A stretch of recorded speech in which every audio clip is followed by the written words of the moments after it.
नमस्कार स्टूडेंट्स।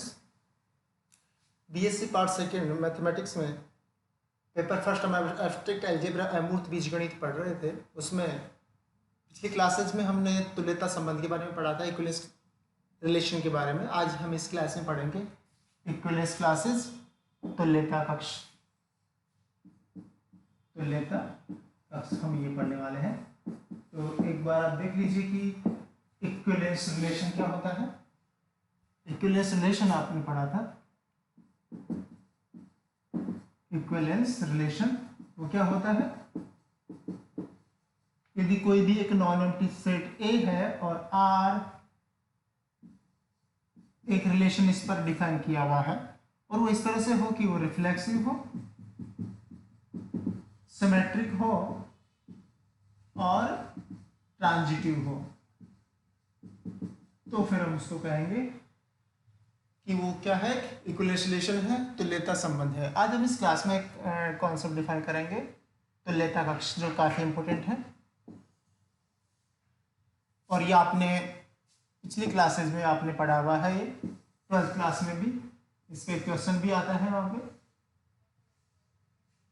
तो equivalence class हम डिफाइन कर रहे हैं यहाँ पे।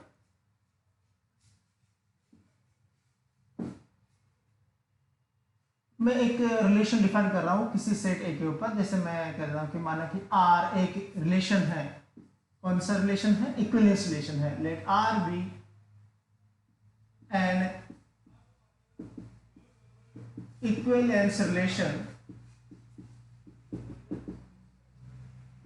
on a non-empty set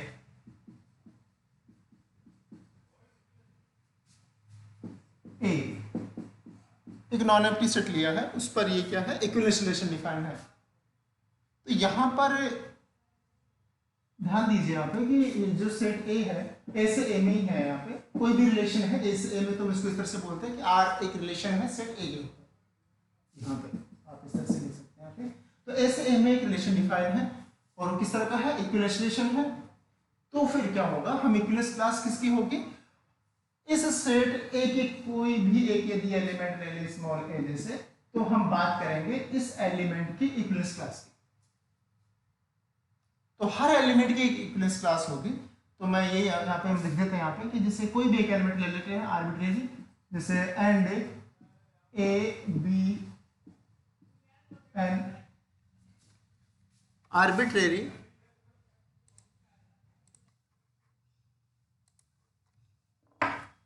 and A be an arbitrary element of A। अब हम इसकी बात करेंगे यहाँ पे A, इसके इक्विवेलेंस क्लास की। तो इसकी इक्विवेलेंस क्लास का मतलब क्या है? अब इसकी इक्विवेलेंस क्लास में जो है, जैसे ये सेट A है, इसमें एलिमेंट है। अभी जैसे ये A एलिमेंट है, तो इसकी इक्विवेलेंस क्लास का क्या मतलब होगा? तो जो इक्विवेलेंस क्लास होगी वो भी एक सेट होगा और वो सेट कौन सा होगा? वो ए का सबसेट होगा, इसी में से कोई एक होगा यहाँ में से, इस तरह से। तो कौन से एलिमेंट होंगे इसके इक्विवेलेंस क्लास में, वो हम बात करेंगे यहाँ पे। तो यहाँ पे हम डिफाइन कर लेंगे यहाँ पे कि ए कोई आर्बिट्रेरी एलिमेंट है, then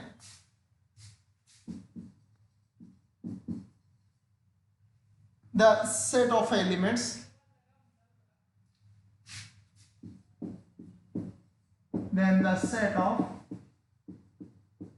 elements of A satisfying X is, जैसे मैं उन एलिमेंट्स को X नाम दे दूं, या इस तरह भी कह सकते हैं कि set of elements of A which are related to A। इस तरह से आप लिख सकते हैं।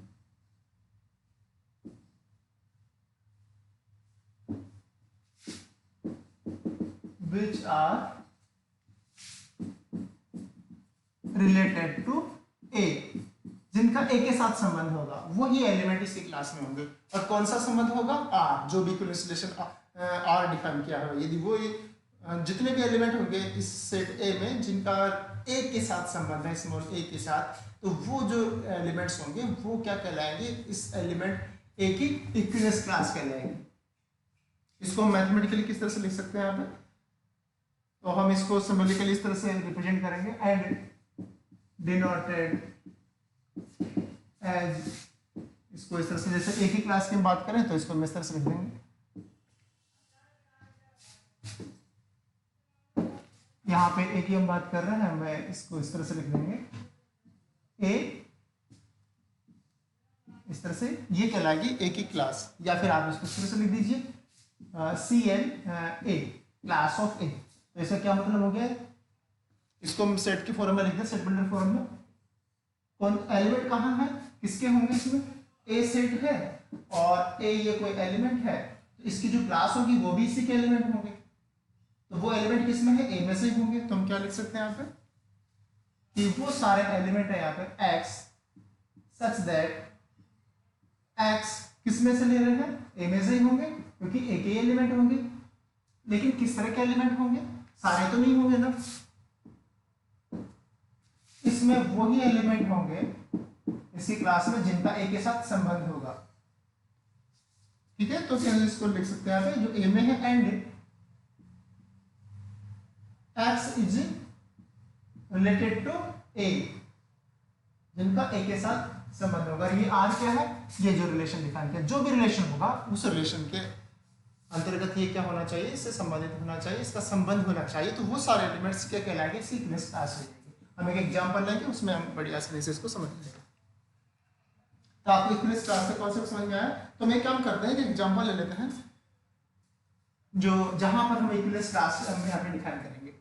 ठीक है, तो एक एग्जांपल मैं ले रहा हूं, यहाँ पे एक सेट ले लेता हूं मैं, सेट में डिफाइन कर रहा हूं सेट ऑफ इंटीजर्स।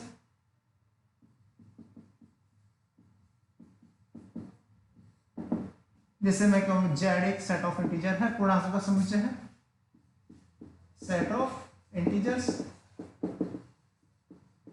पूर्णांकों का समुच्चय। और इसमें हम एक रिलेशन डिफाइन कर देते हैं। वो रिलेशन कुछ इस तरह का होगा कि जब भी हम इसमें से कोई भी दो एलिमेंट लेंगे,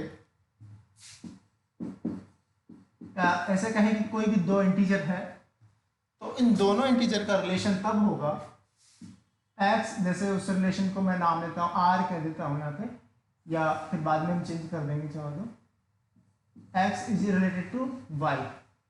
दोनों का रिलेशन कब होगा,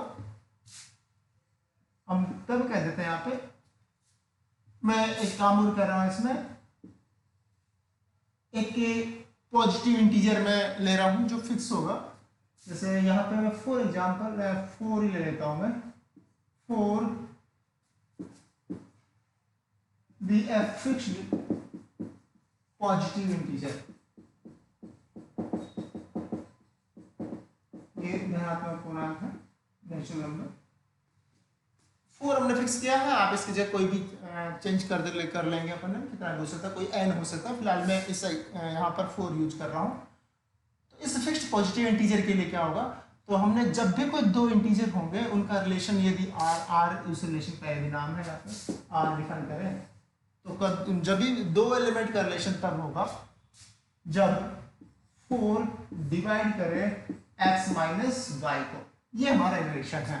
और यदि 4x माइनस वाई को डिवाइड करता है तो उन दोनों का रिलेशन होगा, दोनों का रिलेशन है तो ये होगा। तो ये हमारे पास एक रिलेशन है, इस तरह का रिलेशन हमने डिफाइन किया है कि कोई भी दो एलिमेंट का रिलेशन कब होगा, जब 4x माइनस वाई को डिवाइड करे। और ये आपने फर्स्ट ईयर में भी पढ़ा हुआ है, इसको हम बोलते हैं कॉन्ग्रुएंस रिलेशन। यहाँ पे मॉड्यूलो 4 है, यहाँ पे हम इसको इस तरह भी लिख सकते हैं, यहाँ पे x is congruent to y modulo 4।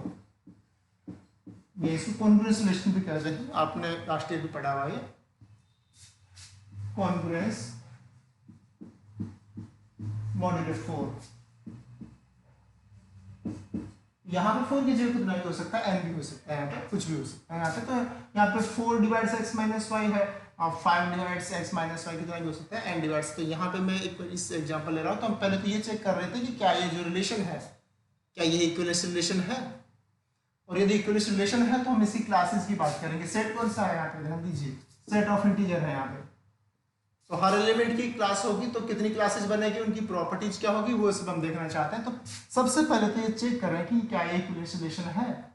तो इक्विवेलेंस रिलेशन के लिए क्या करना पड़ेगा, हम रिफ्लेक्सिव चेक करते हैं क्या ये रिफ्लेक्सिव है? आप देख रिफ्लेक्सिव के लिए क्या होना चाहिए, हर एलिमेंट का खुद के साथ रिलेशन होना चाहिए। तो यहाँ पे जैसे कोई एक एलिमेंट x है तो x का x के साथ रिलेशन कब होगा, जब 4x माइनस एक्स को डिवाइड करें, और x माइनस एक्स कितना हो गया 0। अब यहाँ पे क्योंकि since 4 divides x minus x जो कि 0 होता है, ये डिवाइड करता है, ठीक है। हर कोई पॉजिटिव इंटीजर 0 को डिवाइड करेगा उसमें भाग जाएगा, तो इसका मतलब क्या हुआ 4 डिवाइड्स x माइनस एक्स, इसका मतलब हो गया कि every element x is related to itself for all x belongs to z। Her integer का खुद के साथ रिलेशन होगा इस रिलेशन के अंडर में, तो ये रिफ्लेक्सिव हो गया। क्या ये सिमेट्रिक है? सिमेट्रिक के लिए क्या होगा कि जब भी कोई एलिमेंट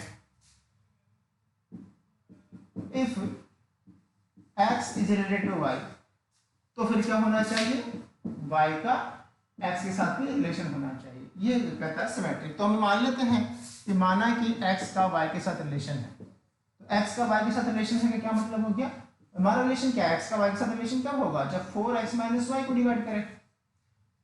तो y का x के साथ रिलेशन कब होगा, जब 4y माइनस एक्स को डिवाइड करें। तो क्या यहां से ऐसा होगा, बिल्कुल होगा, क्योंकि जब 4x माइनस वाई को डिवाइड कर रहा है, तो जब भी कोई इंटीजर किसी दूसरे इंटीजर को डिवाइड करता है तो उसके नेगेटिव को भी इंटीजर डिवाइड करेगा। तो यहाँ पे यदि x माइनस वाई को यदि ये डिवाइड कर रहा है तो negative of x minus y को भी डिवाइड करेगा।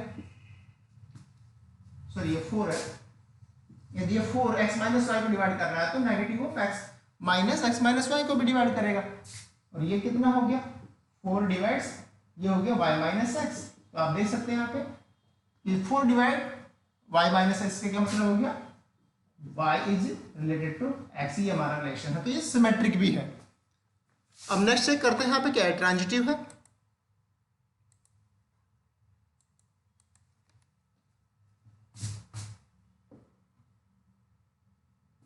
ट्रांजिटिव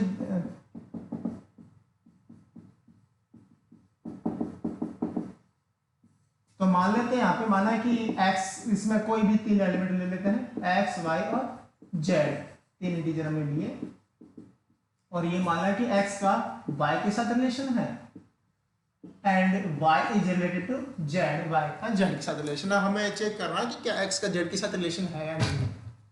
अब क्योंकि हमने माना कि x का y के साथ रिलेशन है, इससे क्या मतलब हुआ कि 4x माइनस वाई को डिवाइड कर रहा है, और y का z के साथ रिलेशन कब होगा, जब 4y माइनस z को डिवाइड कर रहा है। अब हमें क्या प्रूव करना है कि 4x माइनस z को डिवाइड करें। तो ये भी हम बड़ी आसानी से डिविजिबिलिटी रूल जो है उसके डेफिनेशन से बड़ी आसानी से प्रूव कर सकते हैं कि यदि a divides b and a divides c, then a divides b plus c। A b को डिवाइड करता है और ए सी को डिवाइड करता है, तो ए बी प्लस सी को भी डिवाइड करेगा। तो यहां पे क्या हो गया, ये 4 डिवाइड्स हम दोनों को ऐड कर देते हैं, x minus y plus y minus z. तो ये हो गया 4 divides x minus z. 4 divides x minus z का मतलब हो गया कि x is related to z।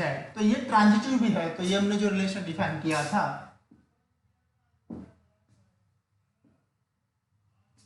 ये कि कोई भी 2 इंटीजर है उनका रिलेशन हम तब मानेंगे कि जब 4x माइनस वाई को डिवाइड करें। इस रिलेशन को हम कहते हैं कॉन्ग्रुएंस मॉड्यूलो 4। इसको इस तरह भी बोला जाता है x is congruent to y modulo 4। तो ये जो रिलेशन है ये क्या है, एक इक्विवेलेंस रिलेशन है, तुल्यता संबंध है। तो ये क्या हो गया, इक्विवेलेंस रिलेशन हो गया। तो अब यहाँ पे अभी हमने डिफाइन किया था इक्विवेलेंस क्लास की बात करेंगे, तो यहाँ पर भी हम इक्विवेलेंस क्लास डिफाइन करेंगे। ठीक है, तो इक्विवेलेंस क्लास हम डिफाइन करने जा रहे हैं यहाँ पे इक्विवेलेंस क्लास। तो इक्विवेलेंस क्लास हमें इंटीजर है, इंटीजर पे बहुत सारे इंटीजर हम शुरुआत करते हैं 0 से। तो सबसे पहले हम 0 की इक्विवेलेंस क्लास हम डिफाइन करेंगे कि 0 की इक्विवेलेंस क्लास में कौन कौन से एलिमेंट्स होंगे।